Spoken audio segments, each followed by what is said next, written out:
Well, hello.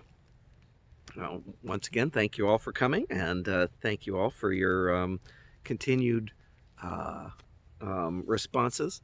I appreciate your thoughtfulness in maintaining contact. I certainly enjoy it. I know Pastor Kim must enjoy it when you respond to his, and I've got to say, his are much better at his level of uh, you know, technical prowess there with the with the words printed there and the sound in the back, and I can't help that.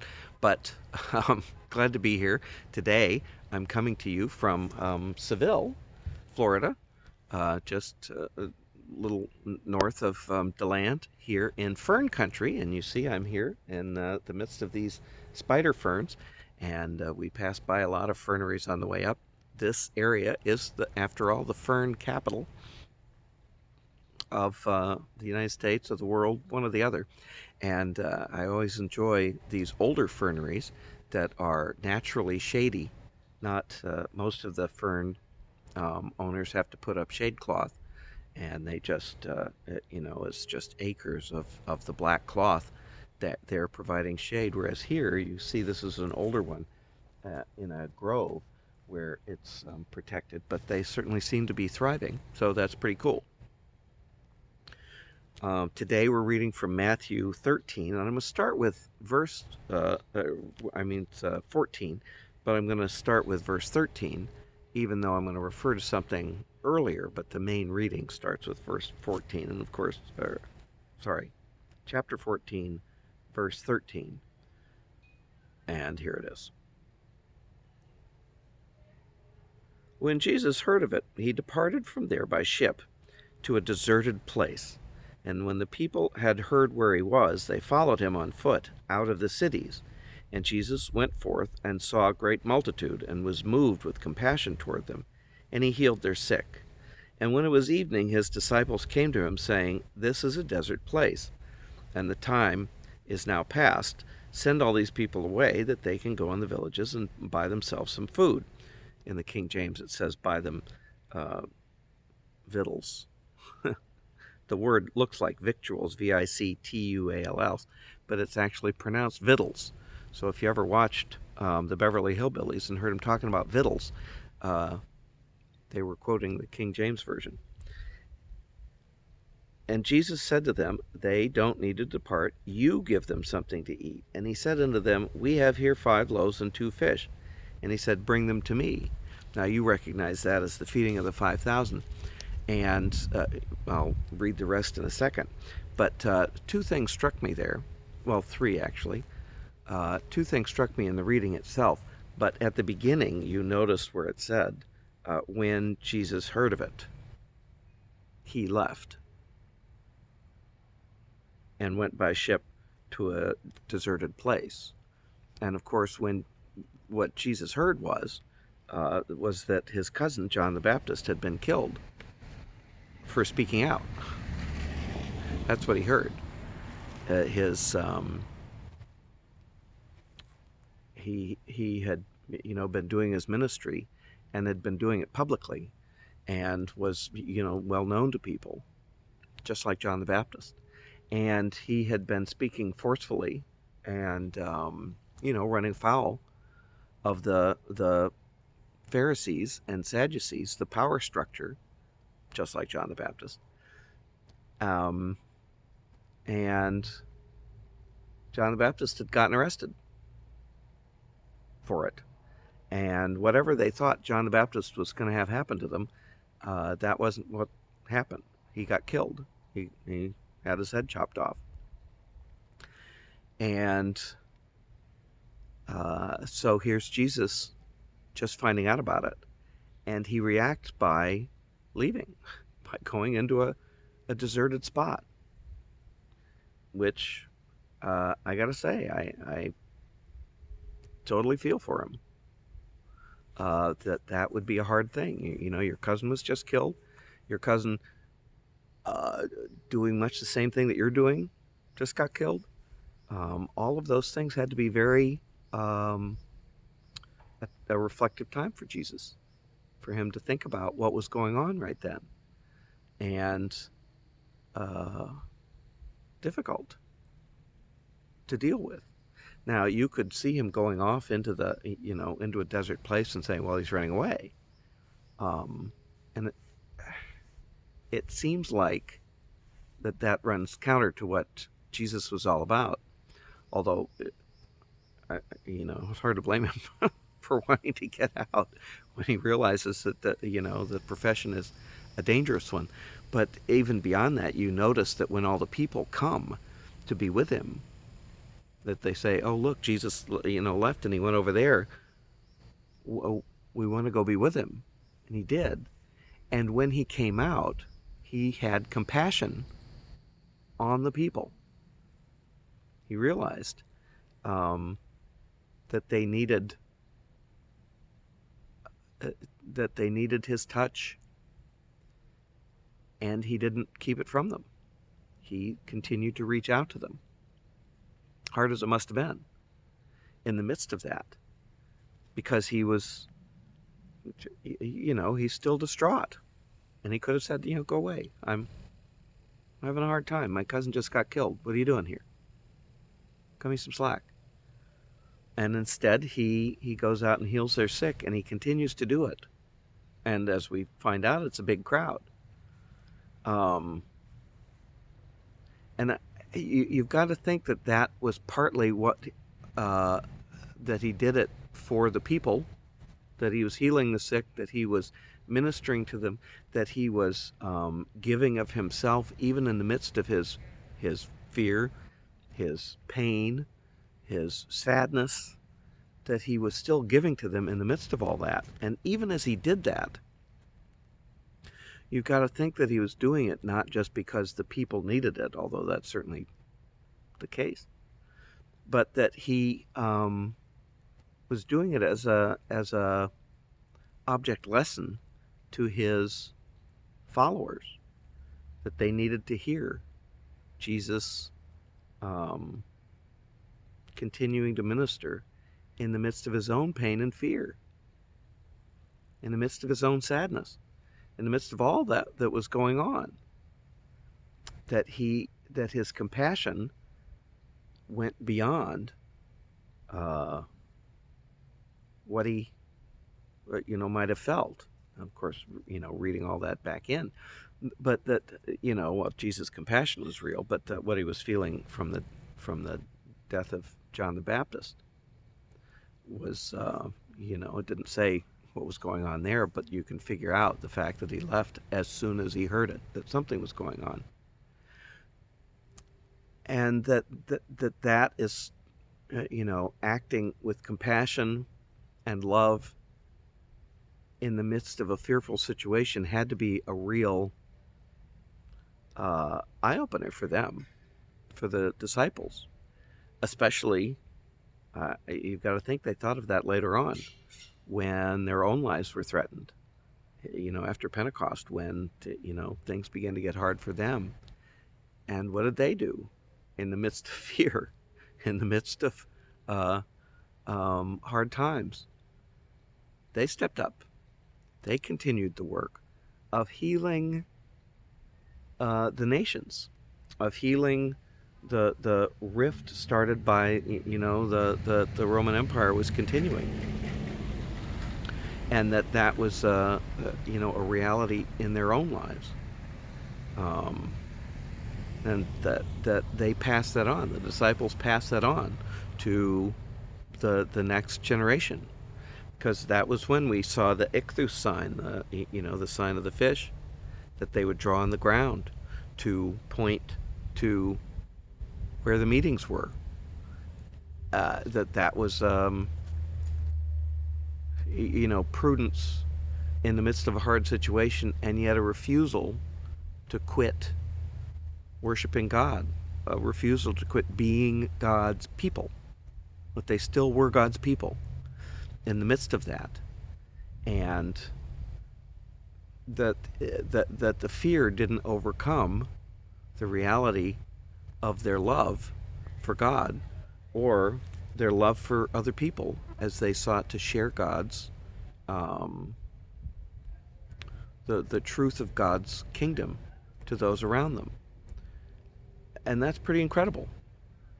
That in the midst of a scary time, in the midst of a sad time, in the midst of an uncertain time, the disciples continued that work, just like Jesus did. And you saw what happened there. Here are all the people.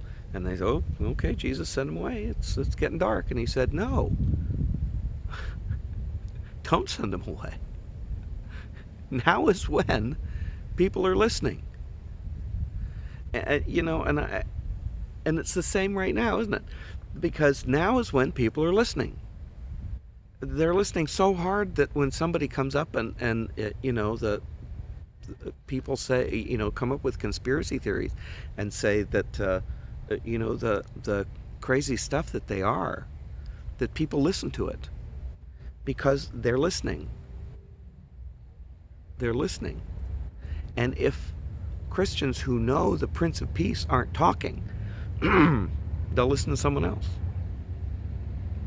If Christians who know how to live as kingdom people aren't, feeding them the real word of God, they'll listen to something else, whatever else.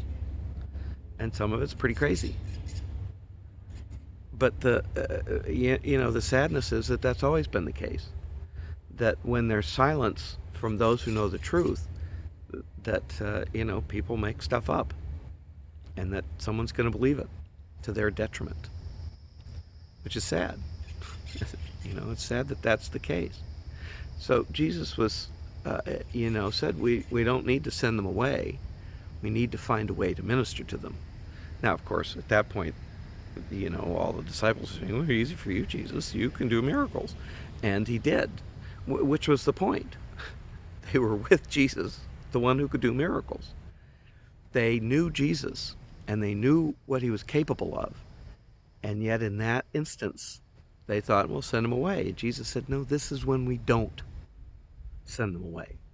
This is when we recognize that God's love can reach out to these people in a miraculous manner. And as you read the story, you see that it says that he fed all of them. He fed them all. There was no point at which he said, okay, we've, I had the 5 loaves and the 2 fish, and I've given it out to 10 people, which is pretty good. So you, 4,990 can go on home now. The point of it being a miracle was, the point of it being with Jesus in that moment was that that's when the miracle was going to happen, that everybody could be fed. And that Jesus' ministry didn't say, well, there's a line here. The upper crust get the nice food and everybody else go home. Or, here's what we're going to do. We're going to, divide you in the people that I like and the people the people that I healed and the people that are well and the people that are sick. Didn't do any of that. Every single person got fed. Every single person received God's grace, and there were no distinctions. Jesus didn't make any distinctions about it.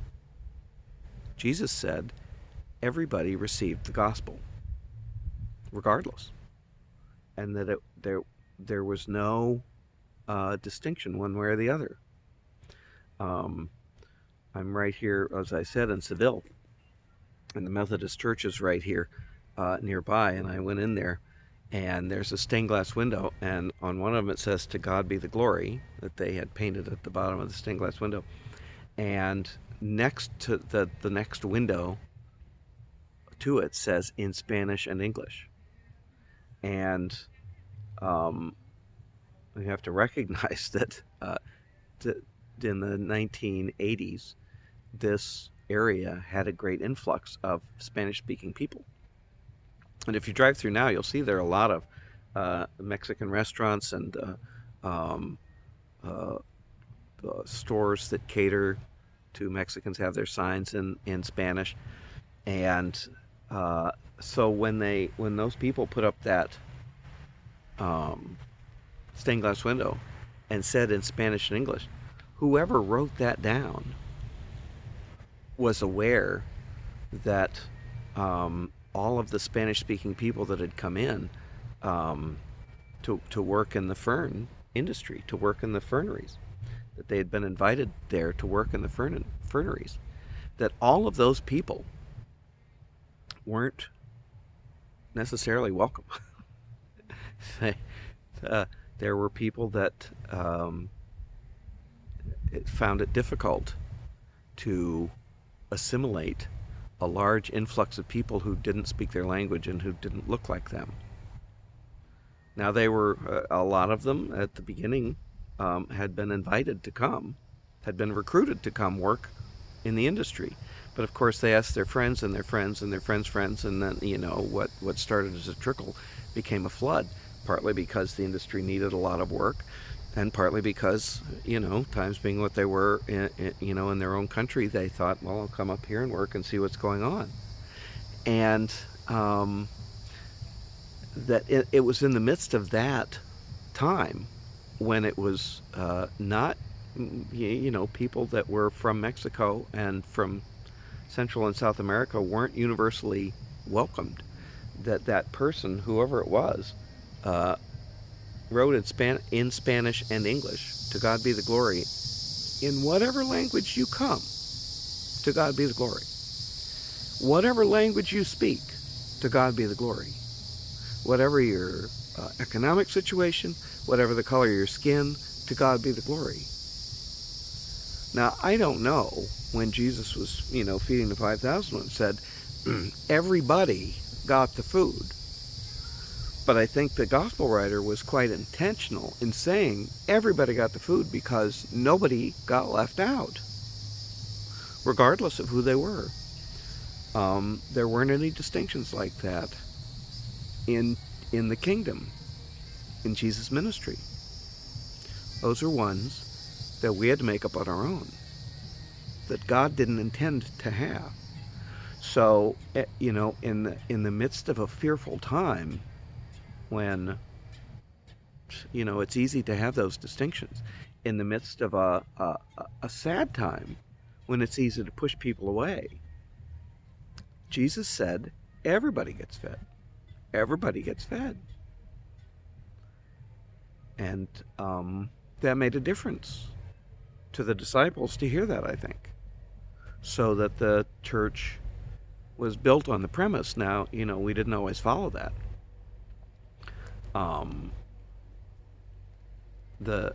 Jesus' direction. Sometimes we got it wrong. It wasn't far from here that there were churches that said, Southern Methodist on them still. And of course, the Southern Methodist Church was started because they wanted to continue slavery, to continue it.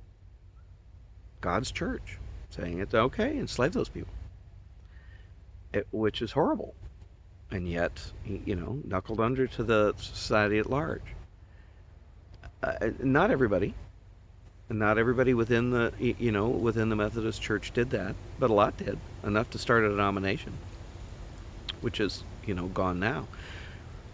But that, to not realize those roots and to see that still has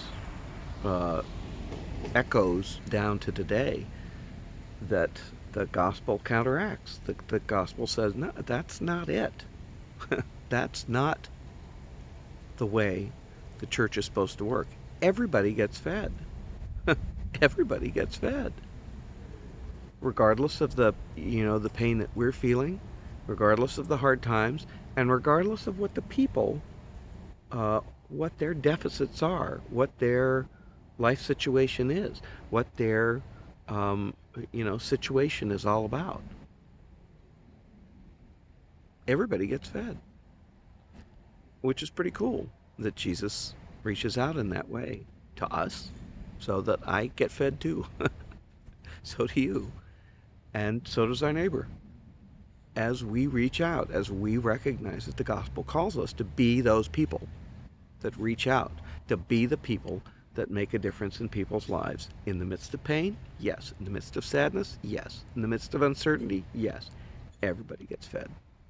Everybody gets fed. Now, to do that here now, when we still have to social distance and to have the, it's complicated. It's not easy. It's hard to still send in your tithe. I find it difficult. It's hard to, find ways to minister now, to be the voice that says that God loves you in the midst of this. To say it's okay to wear a mask. I'm about to go to a wedding. Go wear a mask. To be the people that do that in God's love is takes a dose of God's Spirit within us to overcome that. But that's okay. To be God's people in the midst of that, that's okay. That's who God calls us to be. And it's pretty cool. Well, I've got to head off to the wedding here very shortly. But once again, I want to thank you guys for your continued support. Thank you for continuing to be God's people in the midst of the quarantine, in the midst of the hard time, and to be ones that seek ways to to carry the gospel even in the midst of a hard time, which it is for us. But that's what God's Spirit's for, is to be in us and to carry us through those, and that's pretty cool. Thank you guys again. I love you guys. Go ahead and leave comments if you want, or to email me. Either one. I appreciate it, and I love you, and have a good day. Bye-bye.